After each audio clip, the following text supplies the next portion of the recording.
Look how cute this little duster is.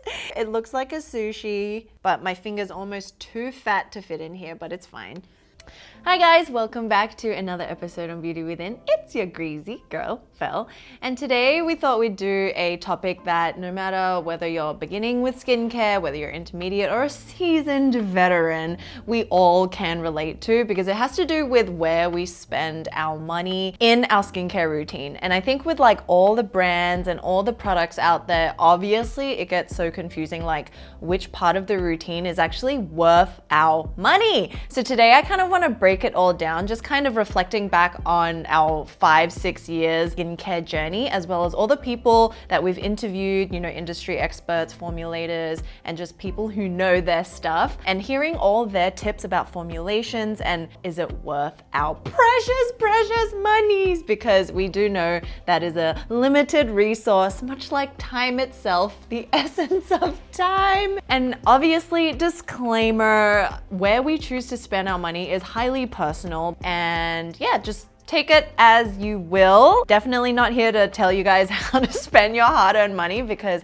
sometimes it's all just about enjoyment as well. I have my trusty chalkboard because I actually came up with this graph to hopefully shed more light on it. So if you guys haven't subscribed already, please join us and subscribe to the channel and turn on the notifications. That way we can all continue learning together about skincare, self-care, and healthy living. So without further ado, get your pencils, get your pens, and let's dive into it.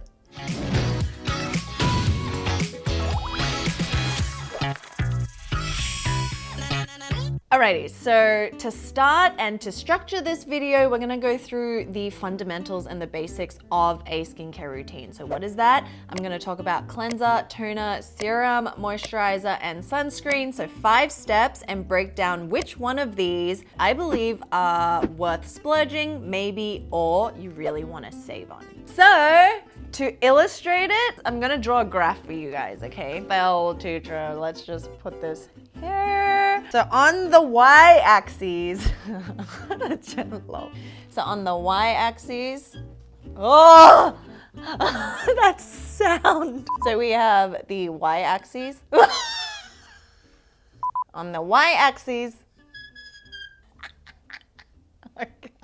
it's supposed to be like that. We have, okay, I can't do this.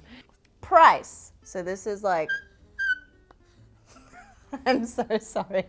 Press like if you enjoy the chalkboard sounds. And then on the bottom, we have product. So how I kind of visualize it is that the graph is kind of like this.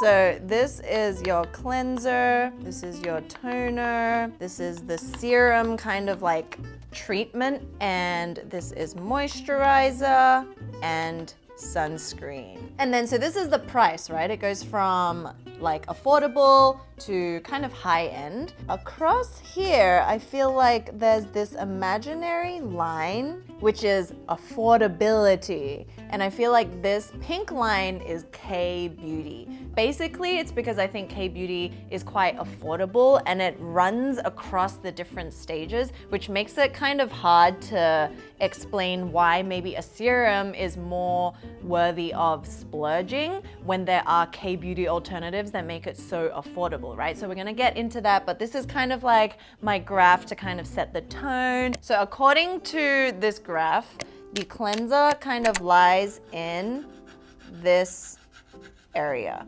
where the price is low, and it's the first step of your routine. So cleansers obviously include things like cleansing balms, cleansing oils, and any type of consistency of cleansers that we can think about. I personally believe, and doing a bunch of research on what derms have said, the people that we've talked to who started their own brands, and just kind of like observing the market, we don't feel that cleansers need to be expensive at all. So is it a splurge or a save? This is save. Like, this is undeniably a save category, because if you think about it, the cleanser is there to basically take away the grime, your excess sebum, the dirt, the bacteria from the day, and most cleansers will do that. So no matter how like complicated the formula is, whether it's got AHAs and BHAs, even though that's really great in a cleanser, is it necessary? No, because you're gonna wash it off anyway.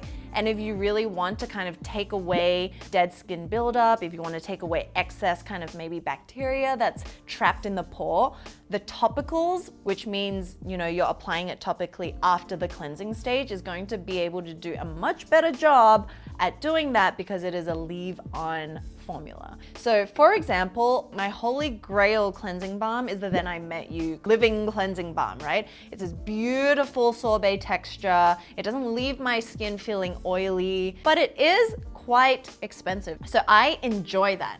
But do I need that? No, because if I was to compare that cleansing balm with, say, a Good Molecules cleansing balm, which I love, a Versed cleansing balm, which I love, the Pond's cleansing balm, which I also love, they all do very, very, very similar jobs in being able to break down and dissolve waterproof makeup, which is why I use it. So if you're looking for any gentle cleanser that's cost effective but does what it needs to do, that's also kind of like an enjoyable experience, I would suggest looking for brands like Bubble, which are really fun, very gentle, can work on teenage skin and it won't break the bank. I also love CeraVe, obviously, because of the ceramides and the niacinamide that they have, which works well for most skin types. And if we're looking for K-beauty, I love Haru Haru. They have the cleansing gel now, and one that I've been using for a while that you might have heard me talk about is the Maison Snail. That's like a beautiful, lush kind of foam cleanser that's under $10.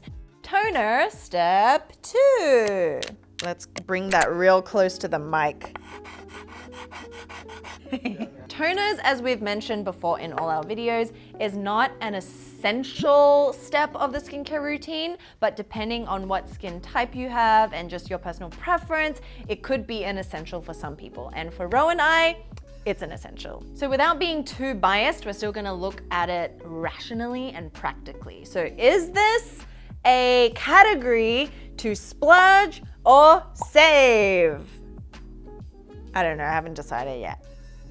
What do we think? Oh, this one's hard because you guys know we love toners. Is this splurge-worthy or saving? I would say save. And the reason why is because just thinking about the toners that Ro and I really love, although there are some that are really expensive, but then thinking about the ones that we love and that we've talked about for years and years, things like the Benton green tea, the Isntree green tea, the Haru Haru toner, all of which we actually curated for the shop. And even just looking at our shop, you can see that there are such awesome toners that are under $20 or just around the $20 mark, right? And we also have little sample sizes for you guys because it's so important to be able to know where your money is going, if it's going to work for your skin, which is why we started that whole kind of mini deluxe sample size that you guys can grab for like a few bucks, and that will give you enough uses, maybe over 1 or 2 weeks, every day, every night, to kind of figure out whether it works for you and if you enjoy it or not. And then kind of just adding on a little bit, because there's different types of toners. There's the hydrating toners, and then you have your actives. And where I find sometimes the price tag can increase a little bit is when it's like a glycolic or you know, a mandelic. But actually, coming back to the point of this pink line, K-beauty has really combined gentle active ingredients with soothing calming ingredients at an affordable price. Alrighties, moving straight along to serums and treatments. I underestimated just how fun school could have been. You know, when you're young, you just want to hate on everything in life, but only after you grow up and you see what life actually has to offer and all the responsibilities that you have to, you're like, why can't I just be a child again and play with chalk? Serums and actives, is it splurge-worthy or is it save? 3, 2, 1, splurge!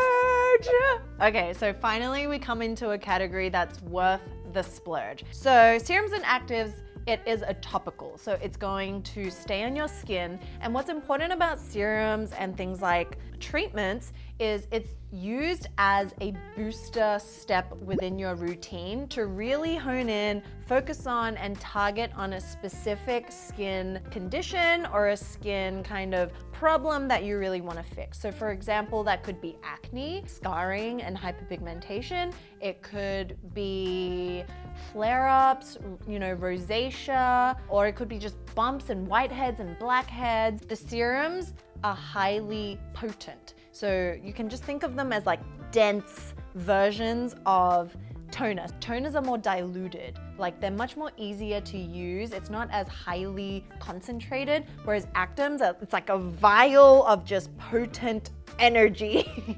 Let's say we start off with $10. You save $5 in your cleanser step, you save $5 in your toner step, you have $10 extra. So then you can spend on a $20 serum, for example, or $30 serum, depending on what your baseline is, which is where the majority of serums will tend to lie. For example, Peach and Lily is around that $20-30 mark. They have that beautiful new vitamin C serum, which is designed for super sensitive skin while giving you those effects of what vitamin C can do for you. And they went through rigorous testing to make sure that you weren't losing out on using a specific derivative. So all of that takes time. Time is money, that's a reminder. The longer it takes to develop, that adds into it. There's Glow Recipe. I'm currently using serums from Quarterly and I absolutely love it. And they're by no means affordable, right? They're definitely in the mid-20s to mid-30 range within the serum. I just really enjoy the texture, because they really have to balance this water to oil ratio while making sure the active ingredient is delivered in a specific way so that it can reach the areas of the skin that it needs to kind of do its job. And as we were saying before, these vitamin A's, B's, and C's, because they're so highly researched and we all know that they're effective, they're approved by derms, they're approved by scientists and all that, they make it highly accessible for different brands to get those ingredients and formulate with it, right? But another element that adds into it is innovation. So brands like Ven, why do they have this ginseng compound that mimics vitamin C? Why does it cost so much? It's because of the innovation. And Ven specifically pays to get their technology and their innovation patented. So, that's something new within the industry. That's what's kind of pushing it forward in a sense. And that's what they kind of concentrate on. Just to further emphasize that we're not judging anyone on how they choose to spend their money and where. This is just kind of general guidelines. It's kind of like how we choose the clothes we wear or the art that we like or the food that we eat. It's I can get a piece of chicken for $1, right? And I can also get a piece of chicken for $20. And obviously there's different processes that go in between. It's where you get that chicken. Was that chicken played a violin to go to sleep? When it was crying chicken tears? All of that stuff. And we're not talking about even high-end three-hatted restaurants or Michelin star. I can still go and get a pretty expensive piece of chicken, however it's prepared. That still gives a different amount of joy. It's just different for everyone, right? So kind of just go about it like that. Serums and chickens. Next innovation, the chicken serum. It's it's like a chicken jus.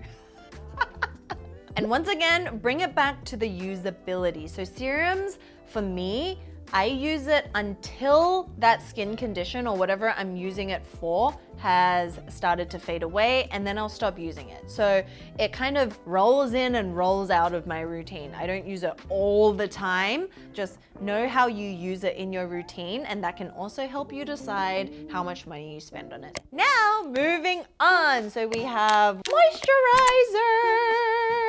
This moisturizer is going to go here. I personally think that a moisturizer can be super simple and do its job, and therefore if we ask the question splurge or save, I would say save. So the point I want to stress on moisturizer is if you've used kind of like a serum or a chemical exfoliating toner already in your previous steps, you're not really gonna highlight an active ingredient in your moisturizing step. Because like you would have kind of tailored your routine already in the previous step where you want your moisturizer just to do the simple job of sealing it all in, keeping it nourished and protecting the skin barrier. That's basically it. And you can get that very easily. You just have to find, once again, a consistency that works for you. So for oily combination skin types, highly recommend things like lightweight lotions or gel creams or just like gel consistencies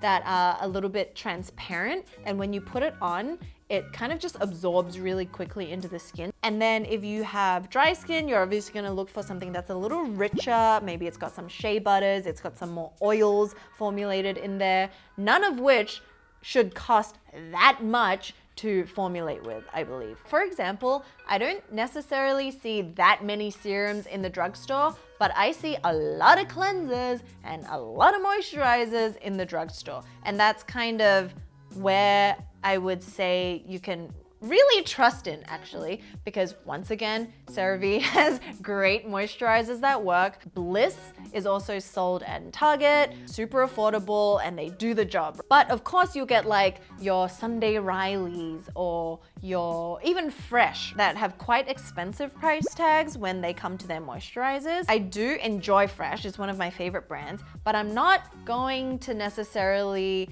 continuously for a daily moisturizer only use my Fresh, unless I had like, you know, cash to splash, then like do that. But I'll typically have more than one moisturizer to swap and change. We found that the average kind of moisturizer, whether it's K-Beauty or kind of like your mid-tier brands, are around the $30 mark, right? Which is why it's a little bit more expensive than your, well, it's much more expensive. It's like almost double your cleanser. On to the final, last, but definitely not least, step, which is SPF or sunscreen. So this baby is pivotal in every single human's daytime routine, whether or not you're going outside or whatever. It's just a great habit to have because it is the single and most important anti-aging product for any skin type and age group. So the reason why it comes back down is because what we've learned is that sunscreens definitely do not have to cost a fortune. Thankfully, you know, K-Beauty came in and it offered a plethora of different brands, even Japanese skincare. They have great textures and consistencies. But the thing to know is that drugstore sunscreens, like the ones you get from Neutrogena, La Roche-Posay, although La Roche-Posay isn't necessarily affordable, their consistency and their application is so beautiful. And they have so many different types. They have sunscreen serums, personal favorite, and Thelios, personal favorite. And the thing to note about this is that because the drugstore companies like L'Oreal, which owns La Roche-Posay, they actually have the funds to do all the testing that's actually required to make sure that what's on the label is indeed what it's going to protect you against. Because, you know, there's a whole gamut of things that need to be tested before it gets to the shelf, right? And like within that process, we're not the best people to talk about this. Like obviously Chemist Confessions, we did a whole interview with them and they kind of laid out all the kind of intricacies when it comes to testing formulation of sunscreens. They even said that it costs a lot to do these tests. And sometimes, like the smaller brands, they might not necessarily have to show all of it in order to sell the product. Like we know throughout this year, you might not actually be getting coverage or the protection that you were promised, right? But the big conglomerates are able to, because one, they don't want to be targeted under a lawsuit. So they're going to go through rigorous testing. They have all the resources for like derms. Where it gets into like this new era is I think like because there's all these new brands coming out, you know, they formulate it so beautifully, whether it's chemical or mineral. Sometimes certain things might slip through the cracks and we'll just never know, right? And one of the biggest things we do remind you guys when it comes to sunscreen is to first and foremost find one that you will use every day. One that isn't a chore, that you enjoy using, that goes well with the rest of your routine. It's not gonna pill or anything, and it's giving you protection. So another tip, just wear more than you think you need. So I now apply 2 layers after our little interview with them because more is always better. So if you're going to apply, you know, that amount, you want it to be enjoyable. You don't want it to look like a cake face or like a white frosted face, you know? The one that I'm currently using is the one from Murad, and that is a little bit more expensive. It's about $60. And I use it and I enjoy it because it applies beautifully to my skin. It's like a moisturizer, it's chemical, so it's not going to be too, you know, like kind of pasty on my skin. It's all about finding what's really working for you. And if you enjoy the brand, then obviously you want to support that brand, right? So each person, once again, has their own preferences, but I feel like in general, anything around the $20 to $30 mark is fine for a sunscreen because La Roche-Posay, the one that I really love, the Anthelios, is about $30. And I just really enjoy it. I actually look forward to applying that slight tinted mineral formulation to my skin, and it was the first one that I found that is so lightweight. It's just like water to the skin. And then there's also Paula's Choice. The Paula's Choice Youth Extending Fluid Sunscreen, that one in the blue tube, my holy grail. That one's about $30 as well. You can get a travel size for 10.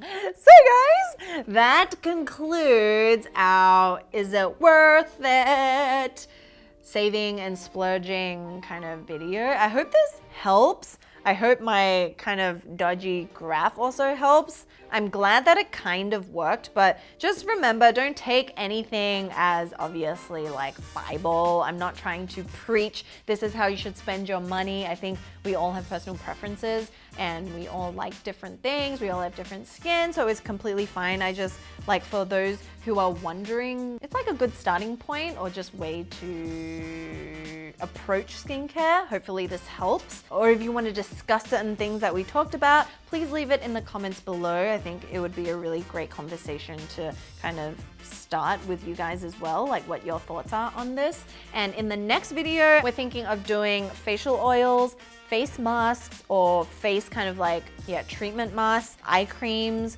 lip balms, facial tools, which is a huge one because I think now that self-care is a booming. Everyone and their mother is into facial tools, and you know, we'll share with you our thoughts on that. If you have any suggestions on what you want us to cover, it doesn't even just have to be skincare, you know, things even like perfume. I think as I've gotten older, I've really started to look at where I invest my money and, you know, what brings me joy and just the fine balance of that. So anything that you guys want to raise, we can definitely bring up in the future videos. So I hope you guys enjoyed this. Make sure you subscribe and you've liked the video so I know that, you know, you found it helpful. And with that, we'll see you in the next episode. Bye. School's out. Let me just try to write down the steps. So this is M for moisturizer. T for toner. Ah, no! Why do I keep doing that? God, I must be really excited to like move on to the moisturizer. S for serum and then moisturizer. My whole body like is reacting to that. Oh, thank God they came out with whiteboards.